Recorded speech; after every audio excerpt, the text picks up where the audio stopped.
Let's try this again. Let's try this again. All right, Illinois in Focus Daily.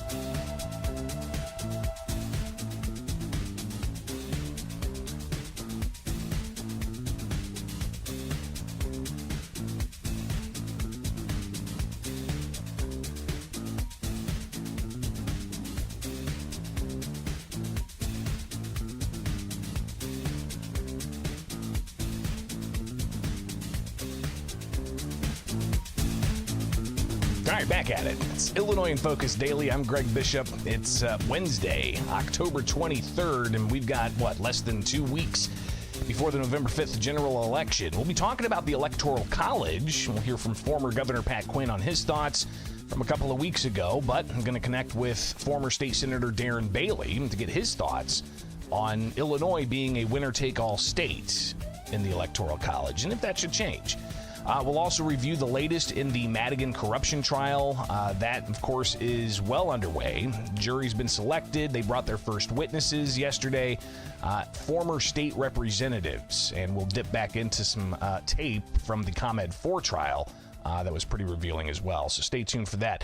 But for those of you tuning in for the latest in the gun ban challenge, I talked with Todd Vandermeide, a gun rights advocate, host of Freedom's Steel on YouTube. We chatted yesterday, getting his reaction to the filing from the state, the final arguments where they said if the judge, Stephen McGlynn, in the Southern District of Illinois grants an injunction, it should be limited and should have a stay so that they go appeal. Vandermeide reacted to that and gives some of his hopes for what happens in that case. Our arguments are so bad, please give us a chance to get to the Court of Appeals. That's what it says. I mean, they're reading the room the same way I'm reading the room, I guess. I mean, my hopes are that Judge McGlynn sits there and writes a very favorable opinion in our case and towards our side. And we get a very broad ruling on that. And he just happens to have a sense of humor, and he sits there and releases the case at 4:00 on Wednesday before Thanksgiving in front of a holiday weekend, and gives us a freedom weekend to include Black Friday. And, you know, the state is left scrambling through a holiday weekend to try and get, you know, in front of an emergency order in front of the Court of Appeals. And it gives us the ability to have a freedom week where some of those firearms that have been locked up since the last injunction because they couldn't be transferred get transferred. And we go from there. So again, Vandermeide sharing his thoughts on what he hopes happens. Just wanted to get that back out there for you guys. Not many other updates at this time. We're just in a holding pattern. Of course, some of the other things coming up with challenges to gun laws include the Cook County ban with the Veramontes case in the appeals court. So we'll be watching that soon as well. All right, but coming back, let's talk about the city of Chicago. Yesterday was a Chicago City Council meeting with some interesting politics on display. A lot of the black community there saying that they're ready to go red. We'll hear about that and get the mayor's response as well here with Illinois in Focus Daily. I'm Greg Bishop. Like, subscribe, hit that notification bell, and join us each and every weekday morning as we go live around 8 o'clock.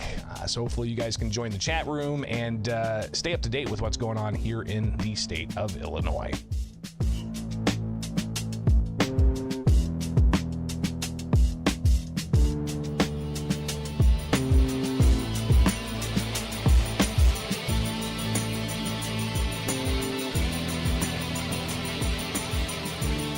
The city of Chicago is the most corrupt city on the planet, and it's run by a Democratic machine. And it's going to stop because Trump is getting in office. Trump 2024. He's going to stop the bleeding. He's going to deal with this sanctuary city, and he's going to help us get you out. Right now, what I have is my vote to go red. To go red. Thank you very much for your comments. And some of the puerile behavior, the petulance that exists. Look, I get it. That puts on a show for you all, quite frankly. Just some of what was on display at the Chicago City Council yesterday, with some citizens providing comments and then the mayor having a news conference afterwards. Welcome in to Illinois in Focus Daily. I'm Greg Bishop. Like, subscribe, hit that notification bell. Join us each and every weekday morning. And let's take a look at some of what's going on with social media. A former candidate for mayor of Chicago, Jamal Green, he shared this on X, and kind of interesting. He says, look at this. In Chicago hood of 75th Cottage Grove, gang members have wrote all over buildings Trump supportive messages. One door says, vote Trump or we will all die. What the hell's going on? So you could see some of these images he shared about people tagging, putting graffiti on various things in the city, in one particular part of the city. So, I mean, is that just an isolated incident? Well, if you look at yesterday's Chicago City Council meeting, citizens addressing the council, it's right up front. And here's just some of those speakers talking about wanting to flip Chicago red. Our next speaker is Zoe. Y'all don't care about the U.S. Constitution at all. Y'all don't care about it at all. The city of Chicago is the most corrupt city on the planet, and it's run by a Democratic machine. And you guys have been doing this for decades. You guys have been taking our generational wealth. The blacks helping as well. And it's going to stop because Trump is getting in office. And the first thing that's going to happen is the Department of Justice is going to come here. You don't know how to govern. You don't. Okay, an organizer and being in politics, two different things, my boy. So I'm letting you know right now, audits are going to happen. Audits, we're going to audit everything from CPS, CTU. It's going to be a lot of audits going on because that's the problem. People have been stealing for a long time, and we $1 billion in debt. How dare you try to make this Detroit? How dare you try to make this Detroit and then try to blame it on Trump? Nah. That's you, because you don't know how to govern. Y'all, you're going down as the worst mayor on earth, and y'all are going down as a disgrace 50. So, again, that's just one comment from a citizen in Chicago. Here's another. Our next speaker is Michael Young Bay. I don't even want to show my face as the disgrace up in here. On the real. You told a person, and I have the video, I just ain't put it out. You told a person that you fixed the crisis. You fixed the crisis. You ain't fixed nothing. Talking about buses ain't coming in, etc. Buses was coming in after December. And then y'all moved to the trains. And then y'all moved to the planes. And now they got automobiles. You know what I'm saying? So we've been going through a lot. You know what I'm saying? You was a disgrace. And that's why they speaking on you like that. That's why we flipping red. We in here with red backpack. Shit, we trying to make the police go red. We're on the real. We finna change the uniform. We ain't playing. Flip red. We've been screaming on that, and amen to that. That's truth. That's how we speaking to power. You know what I'm saying? Despite our disparity, despite people trying to take our property, despite the homeless, despite the misuse, the misconduct, etc., towards the citizens, we speaking up as brave men and women for this country, for this nation, for Chicago. So I want every gang member, no matter what you want, the folk, fight floor, whatever, etc. I want y'all to line them poles up. We flipping red.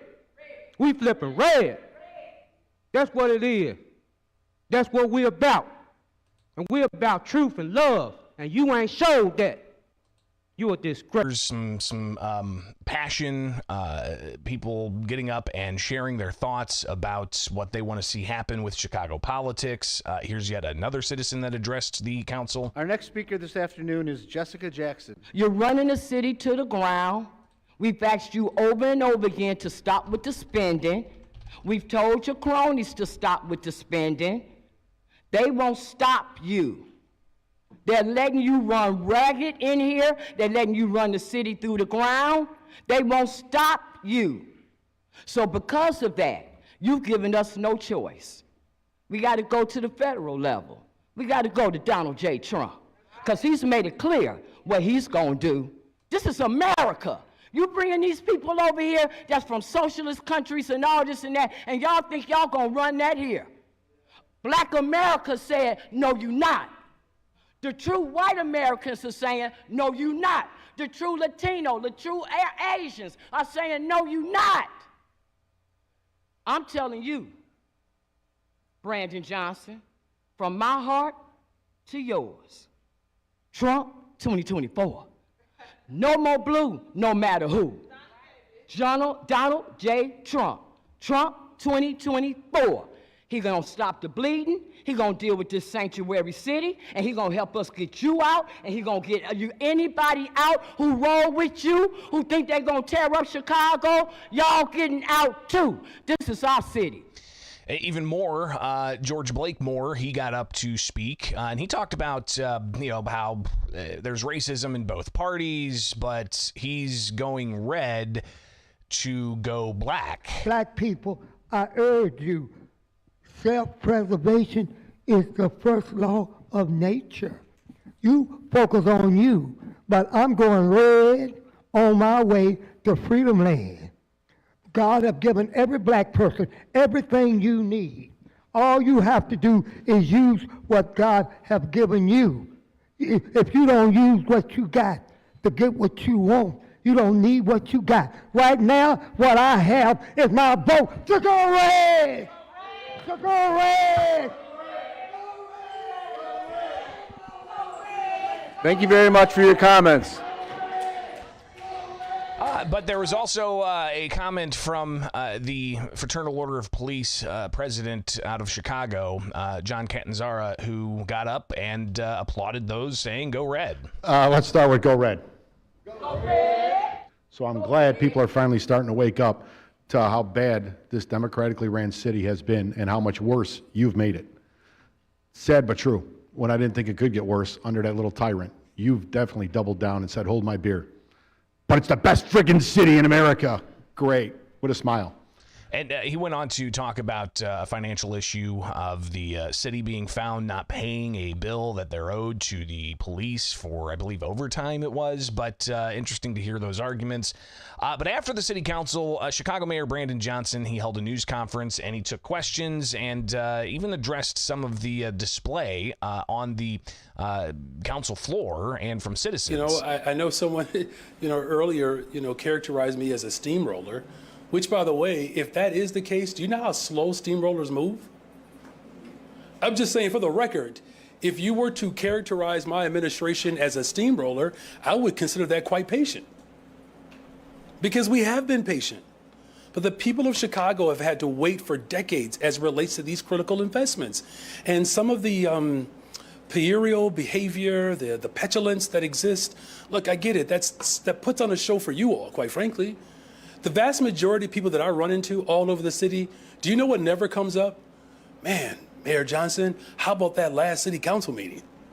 No one ever brings it up. They don't. They don't talk and say, wow, Mayor Johnson, did you read that last tweet? You know what they ask? Hey, Mayor Johnson, do we have an opportunity to do more of what we're doing? How do we respond and show for the people of Chicago in the world? So again, the mayor trying to, say, hey, there's a lot of disinvestment that's happened. I got elected to focus on that. And he went into how people don't really watch the city council and they don't really talk about the city council. Well, here we are having watched the city council and talking about it, but rather fascinating. But to the issue of Trump versus Kamala Harris, and as you heard, those citizens there discussing go red and their support for Donald Trump, immigration being one of the main focuses that they're frustrated with Donald Trump presidency came in. Vice President Kamala Harris has made a commitment to hire 14,000, I believe, behavioral health care workers across our school districts in America. We're talking about hundreds of millions of dollars into our education system. Governor Walz is a good example of that. The amount of money that he has put forth in education in Minnesota, I believe it's upwards of $2.2 billion. What a dynamic duo. A social studies teacher, go figure, actually believes in investing in children, right? And so those are just some highlights. The last one that I'll say is that this Inflation Reduction Act and the billions of dollars of investments to clear the lead service lines and to create more jobs in our green economy, this is revolutionary. This is once in a generation opportunity, right?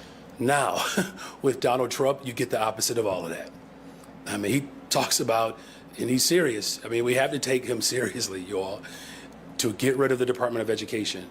He said it, if you educate children on the history of Mary Harrow Washington or the history of descendants of slaves, he is not going to send your state money. He said it, he's on record. His position around the Department of Justice is absolutely horrifying.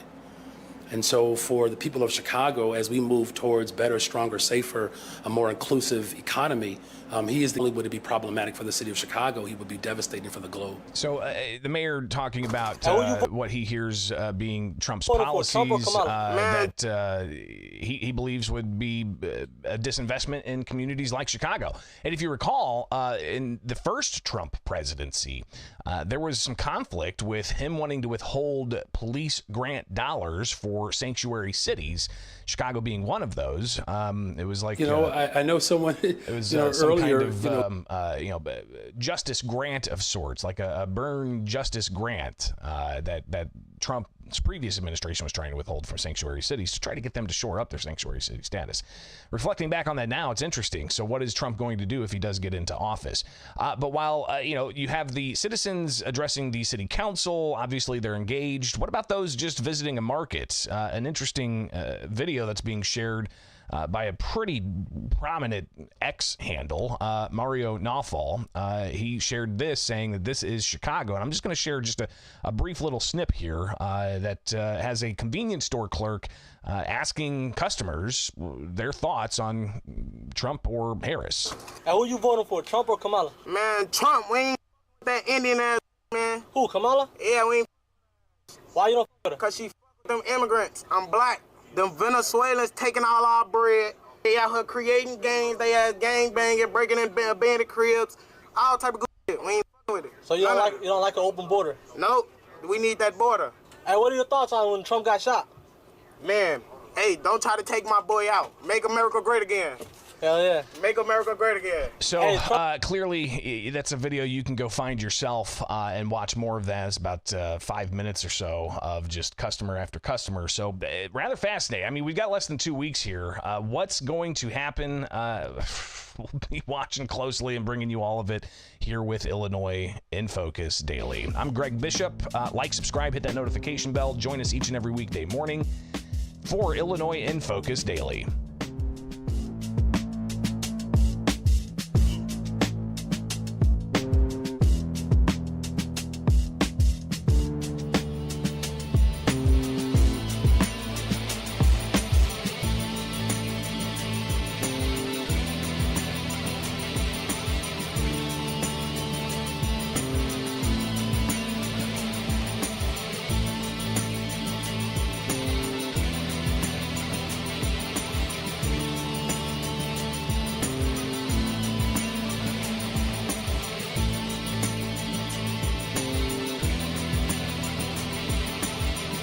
Stand by as we bring up a live guest here with Illinois in Focus Daily.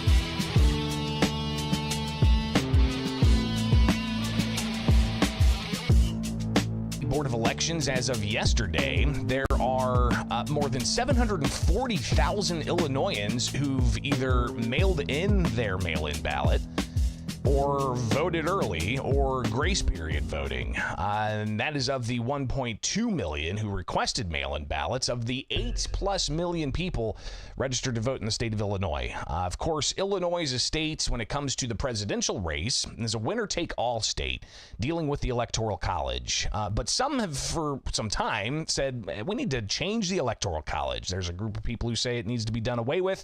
There's others who say, no, we need to get back to the spirit of what the Electoral College really is. But what is it, and why is it important? A couple of weeks ago, asked former Governor Pat Quinn about the Electoral College and what he thought should happen with that. And let's go ahead and hear his thoughts here on the Electoral College. The Electoral College is really something from the 18th century, and it doesn't really work in the 21st century, in my opinion. The whole country, every other country in the world does that. We have this sort of antiquated electoral college that I don't think really represents the majority will. And so, to me, that's the way to go. So, Quinn saying that the Electoral College is antiquated, and he'd like to see, direct vote of president, for instance. But what exactly is the Electoral College? Well, again, Illinois in Focus Daily here with America's Talking Network. Like, subscribe, hit that notification bell, and join us each and every weekday morning. Get the podcast anywhere you get podcasts. To talk about this some more, former State Senator Darren Bailey joins us and gives us his thoughts on how the Electoral College works, and should it be winner take all, or should it be proportional? Darren, thanks for taking time with us this morning. How are you? Well, I'm doing great. Thank you so much for what you continue to do, and especially raising a question like this, because I think this is very important to the survival and the future of this republic. And as I don't see, I'm not aware of any really of the ideas of our founding fathers that I would call antiquated. I think that as we, as society progresses through life, and here we are 250 years later, I think sometimes people would desire, to benefit, to benefit themselves or their entity, to push something aside, and I think that's what we're fighting on many levels. Other than this, whether it's a Second Amendment, freedom of speech, on and on and on. I think it's time that we return back to these basics to preserve this republic. So Illinois, people who are going to vote for Donald Trump, it's, I guess kind of stepping back, it's not going to change Illinois' outcome. We've got 19 electoral votes. All those electoral votes are expected to go to the Democrat, Kamala Harris, because of the Electoral College being winner take all. Not every state does that, though. You have other states, I believe Nebraska being one of them. Another one, I think Maine maybe, but regardless, most of the country does winner take all. Darren, does that diminish the votes down in southern Illinois, for instance, in a Republican-led congressional district? Shouldn't they have their vote counted in the Electoral College system? Well, I believe so, and I've argued that on the House and the Senate floor. And Greg, I think it gets to the point that really what this boils down to is somebody has to do the right thing. Let's back up just a little bit, and we'll talk about gerrymandering. If everyone would remember, one of J.B. Pritzker's promises in his first run for governor was that he would fight for independent mapping, and we didn't see that happen at all. Matter of fact, it really somewhat got worse. And as a House Republican on the floor, I would stand and argue during these times of which these maps were being determined, and we would argue for independent, fair mapping. Well, our arguments were cut short, and I could not then argue with the Democrats, because they would stand up and they would say, well, 10 years ago, when the Republicans had control, you weren't interested in independent, fair mapping then, and they were right. So at some point in time, we've got to put all of this, we've got to think of the people, and we've got to decide, do we want to uphold this great nation, this republic? And we a lot of people really need to go back and do a serious course study on a republic. And a republic is heard. And people, yes, they feel slighted, they feel cheated, they feel that their voice doesn't matter, and they're not showing up to participate because of that. And I think that is one of the very reasons that, in the days ahead, if this country, has problems, it's going to be because of the frustrations of the people that are not heard. And the Electoral College allows just that from the genius of our founding fathers. Well, and you talk about, a constitutional republic and, the difference between that and a democracy. Obviously, when it comes to state house races, it's direct vote. In a district, your vote really does mean one person or the other is going to get elected. But when you get up to the presidential level and the Electoral College, that's really a system devised, from my understanding of the Founding Fathers, to make sure that large populated areas don't dominate the more rural and less populated areas by popular vote. So we're not a true democracy when it comes to a presidency. We're a constitutional republic. But again, Darren, I mean, it seems, I don't know when this happened, but states started doing winner take all with the 19 Electoral College votes. What needs to happen in Illinois? Is there a way to say we're not going to do winner take all? We're going to do it proportionally. So say, the 13th congressional district goes for a Republican, that district's Electoral College vote is going to go to that Republican. Wouldn't that be something to address a lot of the concerns people have had about, for instance, in 2020, or rather in 2016, Hillary Clinton got the popular vote, but Trump got the Electoral College vote. Wouldn't making it truly proportional address those concerns? Well, I certainly believe that, Greg, and I guess from what I've learned, I'm going to have to lay this on the plate of the Republicans, that if people would show up and vote, and we get conservative, Republic-minded people elected, then the Republicans then at some point in time, when if we take control of the House and we take control of the Senate, that needs to be one of the first items to deal with. But you know as well as I do what happens then. Well, we're king of the hill and we don't want to give up any ground, so no one actually does that. I think it's very obvious that the Democrats, right now, that they've got everything flowing their way with mapping and with the elections, and they don't want to touch this. So at some point in time, when people begin to realize the devastation of just about every aspect of life in Illinois, and they start kind of making a shift. And I think that will happen in time. Just hasn't got bad enough yet. But when that time comes, I will be a forerunner and a front voice to my party to say it's time to take care of this. It's time to do this. It's time to link arms then when Republicans get back in control of the House and the Senate with the Democrats and say, okay, it's time to do the right thing. That's what it's going to take. And in my opinion, that's probably the only way it's going to happen. We're talking with former state senator Darren Bailey here. And less than 2 weeks here before the election, what is it going to take for the Democrats in Illinois to, I don't know, not be the supermajority? Because right now, it looks like they may maintain their super duper majority, but what messaging should Republicans be putting out there to try to eat away at some of that?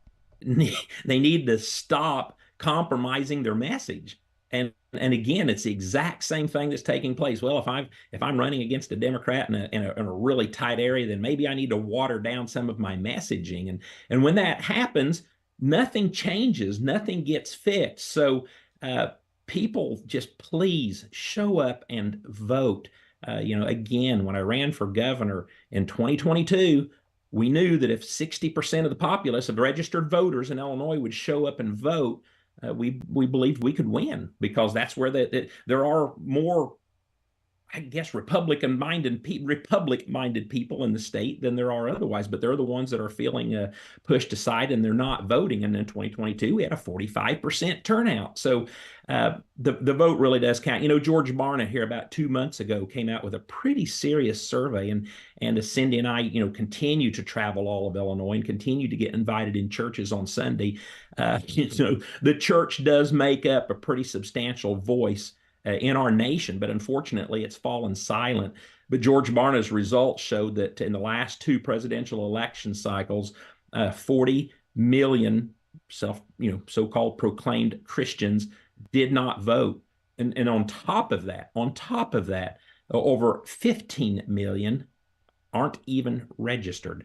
So, there's a solution that we can turn this state around. And I believe that someday when we get Illinois turned around on the right track, that I think will be a great example to this entire nation. But people are going to have to work with that American spirit. We don't give up and we don't quit. And that's going to have to be revitalized, and people to realize, okay, I'm going to show up, I'm going to vote in this election, and I believe we can begin to make change. I have complete faith in President Trump that he will, get this nation turned around. Nothing's working correctly today. We all know that. So it just entails people to show up and vote. And this whole idea of the Electoral College, I believe, if properly communicated, can begin to, bring back faith in our election system, faith in our country, and faith in our future. Former State Senator Darren Bailey, greatly appreciate you taking the time with me this morning to talk about the Electoral College, how it's used, and how it could possibly change. And we'll definitely connect in the near future. Be safe out there, all right? Thank you so much. It is Illinois in Focus Daily, here each and every weekday morning. Like, subscribe, hit that notification bell, and join us. Get the podcast anywhere you get podcasts, and wake up with us. Illinois in Focus Daily.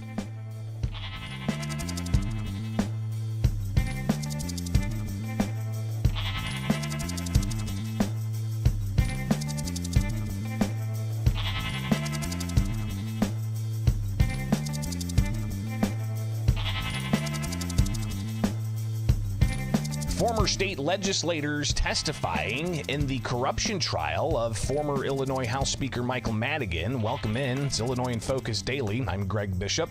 Like, subscribe, hit that notification bell, and join us each and every weekday morning. Jim Talamonte, a reporter for the Center Square, where you can get the latest headlines. He was in court yesterday of the Madigan corruption trial, and his story, the first witnesses taking the stand in that corruption trial, Jim writes. U.S. government prosecutors called 2 former state representatives as witnesses after opening arguments wrapped up Tuesday morning. And former Illinois State Rep. Carol Sente served in the State House from 2009 to 2019. Sente, she testified first about the legislative process and how her meetings with Madigan and with Madigan associate Will Cousineau. Sente said that Madigan and Cousineau would tell her that someone from the Speaker's office would tell her that she could substitute out of a vote by another lawmaker if she was not going to vote in favor of a bill proposed by a fellow Democrat. Interesting. She testified how Madigan prevented her proposed predatory lending measure from moving forward. But after lunch, Sente's testimony was briefly interrupted by flashing lights and an announcement that there was a fire reported in the building. This is a federal court building in Chicago. Court employees said that there was a report of smoke on the 23rd floor.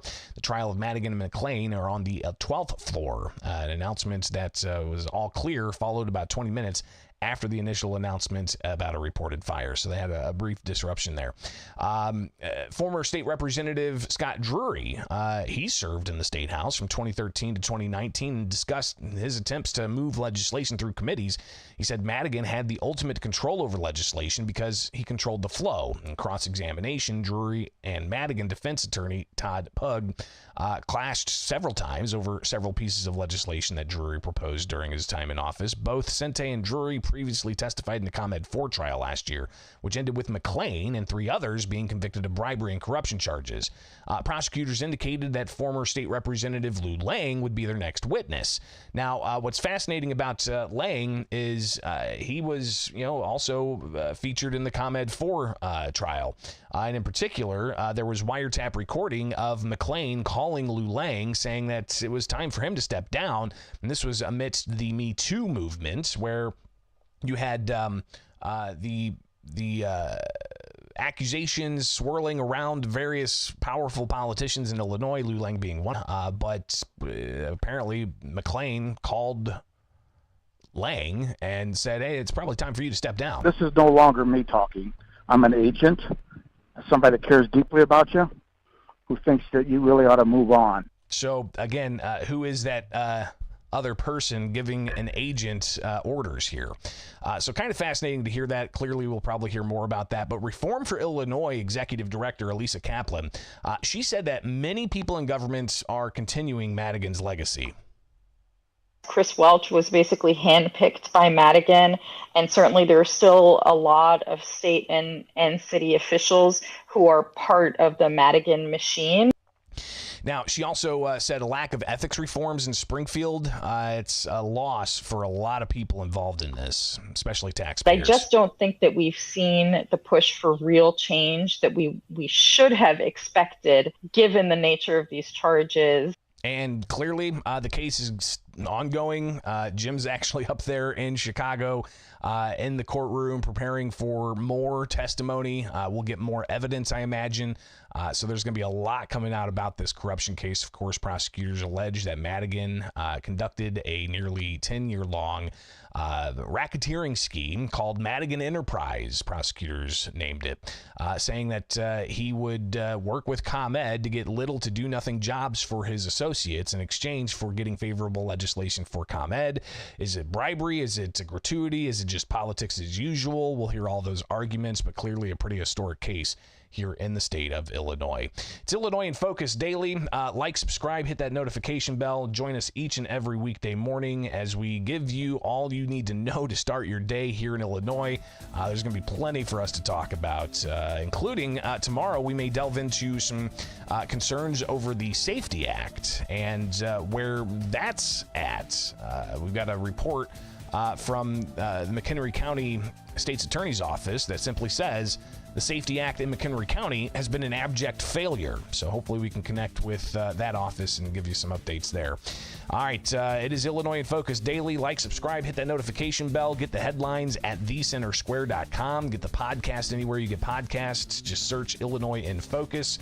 And like, subscribe, hit that notification bell with America's Talking Network.